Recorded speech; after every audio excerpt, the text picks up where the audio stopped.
What's up, ladies and gentlemen? It's Brendan, and I'm B-Man X45, and today we're coming at you with another BT10 deck profile.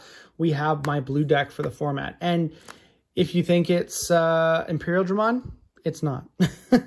We're actually still playing Armour Rush for this format, for at least the first part of the format. I'm potentially going to switch up to Blue Flare later on in the format, which actually uses some of the same cards. So, I mean, it's not like I'm going to be changing up a lot. Well, yeah, I will be, but at the same time, I wanted to continue to play Armour Rush because I feel like it is such a good deck and such a viable deck. So without further ado, let's get into the video. Start out with, we have our babies. We're playing 1 Demi Vmon and 4 Upamon. Upamon being the one that when your opponent has a Digimon with no Digivolution cards, you draw 1 when attacking. And then when attacking, if this Digimon has jamming, draw 1.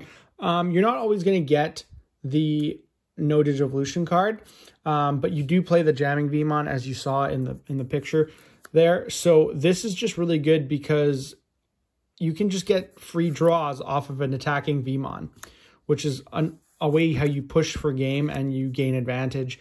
And so honestly, having this guy or having this guy, it really doesn't matter. I mean, this is probably going to be a little bit more consistent, but this isn't going to push you in a detrimental place. So having the 5th egg is not a, you know, there's no hindrance, there's no benefit, it doesn't outweigh. So, you know, why not, right? Like I like running 5 eggs, but most of the time you don't need them. So, and 1 egg is more important than the other, but in this case it's not. So level 3s, Vmon, jamming, amazing if you can play him. He's the one you want to see, and I never see him. It just sucks, but it's whatever. You want to be able to put him on the field. He's the one you want to put in the raising area, and then potentially attack, and then go into your armors, and just really good.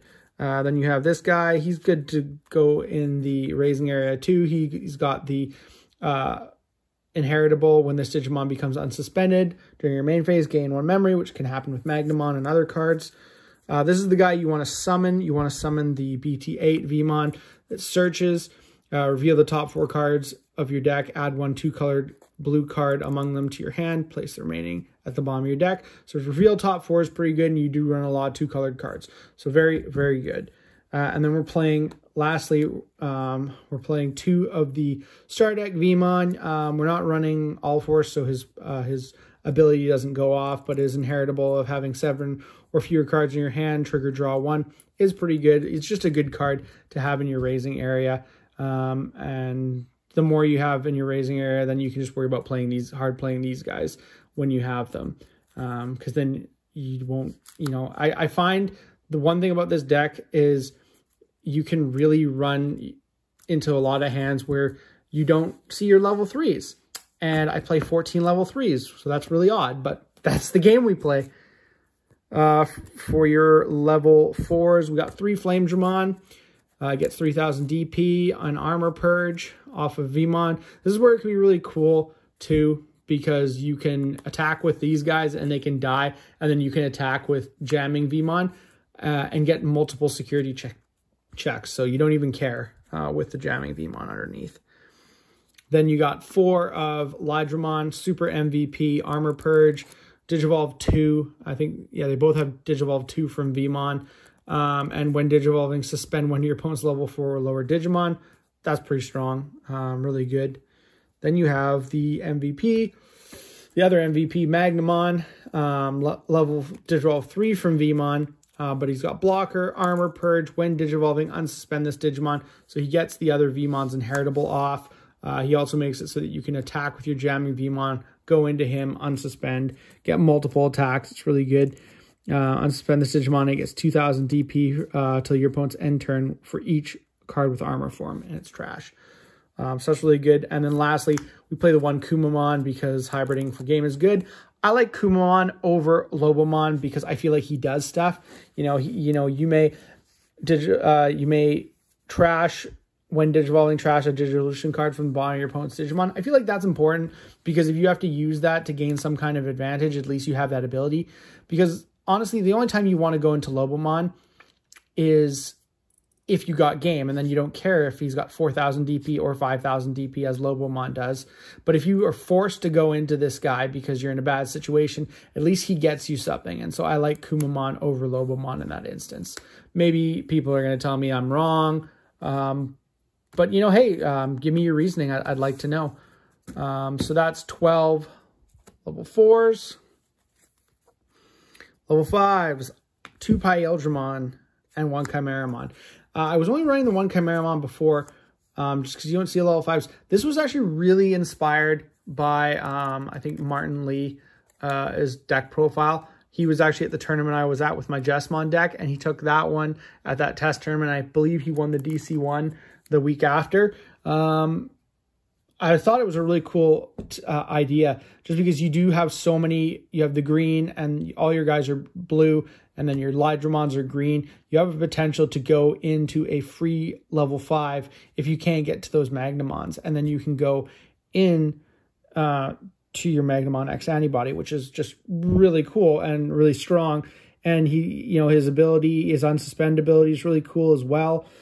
So it just gets you more attacks. So you can do that armor purge stuff. You can attack with the Vmon. You can attack with the Magnamon, and you can go into him and unsuspend, and then go into. You're probably not going to, because you're just going to go into the Magnamon X-Antibody, but you get my ideas. And then Chimeramon, we've talked about it. He's super strong. You can put multiple colors under him, so his ability gets off. For this Digimon's treat is having the colors in its Digivolution cards. Well, this Digimon has 4 more colors. It gains 4,000 DP. So that's pretty big, and it's really good too. So you got that, and you can add cards with armor form, so that's really good as well. So just 3 level 5s, 4 level 6s. We play the 4, and I was only playing 3 last format, but you need to see this card. He stops your opponent so much. He's just a big wall, and if your opponent gets over him, he goes to your security stack, and that's just nuts. You know, and then you still have your stack. You still have your Armour 4 or your level 5, and that's huge. So you have to see him, so you need to play 4. He's your boss monster. And then for other Digimon, playing 1 GX, because you can Digivolve from any Royal Knight for 5 into GX, and GX is just huge. He, you know, and you can put, you can put the Magnamon underneath. He doesn't have a when Digivolving ability, so it's not really that good. Yeah, so you can may place 1 card with Royal Knight in its traits. And play cost 13 less. So yeah, you don't really get that off, but he does got, you do that anyways. And then you got Blitz. Well, this card with Royal Knight in its traits, you know, you get the piercing, blocker, and security attack +1. It's just a win more card. The Blitz is really cool because you can go for game.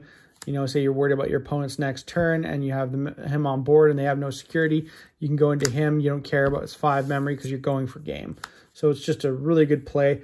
I know Martin Lee was playing 2. I don't like this card enough to play 2.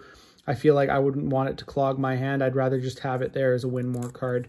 But I do play 2 Death X-Mon, because when your opponent goes wide, it's free. When your opponent goes wide, it's free, and why not? It de-digivolves 1. Delete all your opponent's Digimon with the lowest level at the end of your opponent's turn. Lowest play cost, sorry. And it just, I don't know. It's just not a bad card. It's a good card in any deck, and that's kind of why it's there. It's just one of those cards. As a Yu-Gi-Oh player, it's like, I don't know. It's like the Solemn package. You just play it in every deck. If anyone knows Yu-Gi-Oh that watches my videos. But yeah, so that's the rest of your Digimon.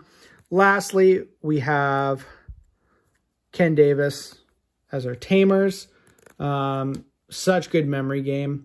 And the fact that you can unsuspend a Digimon when you Digivolve into a card with 2 or more colors, that's just really strong. And so the more you have of those, the more of that you can do. So that's kind of cool. Plus, you know, just gaining 1 to 2 memory a turn is awesome. 2 Davis, because searching is not as important in this deck. It is, but it's not. You only need the 1 memory tamer. And sometimes you'll get both searches off, but you only play 4 copies of one Digimon with green in it. So, yeah. That's it for your Tamers. Lastly, I'm playing 4 Megadeth. I feel like you have to play 4. It's just such a good card.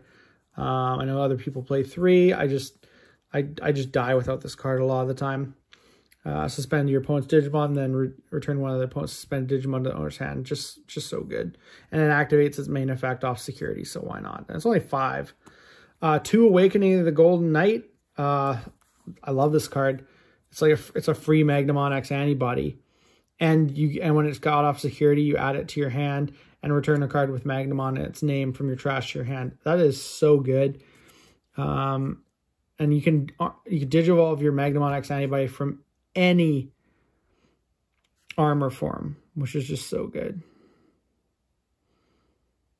Yeah, it's really good. Yeah, you may and you don't have to. And as long as you have an Armour form, you don't have to have the card's color requirements. So it's good either way. And then of course your the Digimon that's Digivolved with this card. Its effects can have effects that reduce its DP until the end of your opponent's next turn. So that's really good. And then lastly, 2 blue memory boost to round it out, because you need memory and you need to search sometimes, because like I said, your level 3s like to hide from you. And that is it for the deck. Really fun deck. I'm really excited to play it. I'm going to probably keep playing it for a little while. Like I said, I'm looking to build Blue Flare, but that's mostly just because I want to try out the save and Digicross mechanics and get used to them. And that's the deck that I kind of like out of all the cross decks. But I'm still having a lot of fun with this deck, so I'm still going to be playing it for a long time to come. Well, it looks like that's all the time we have for this video. If you enjoyed today's content, be sure to smash that like button, subscribe to the channel, hit the bell for notifications so you don't miss a single minute of the fun. That's all for now, folks.